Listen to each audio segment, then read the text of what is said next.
బాపట్ల జిల్లా అద్దంకి నియోజకవర్గంలో మంత్రి గొట్టిపాటి రవికుమార్ పర్యటించారు.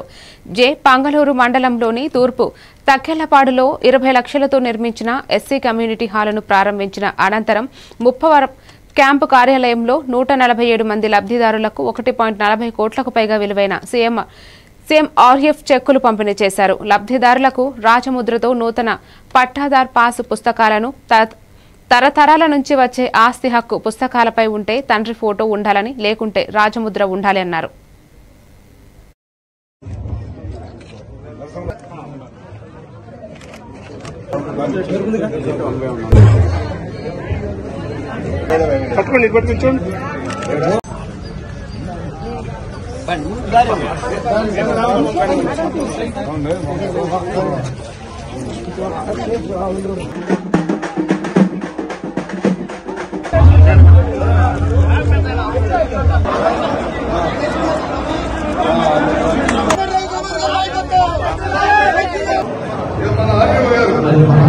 తెలుగుదేశం పార్టీ తరఫున ప్రజానికం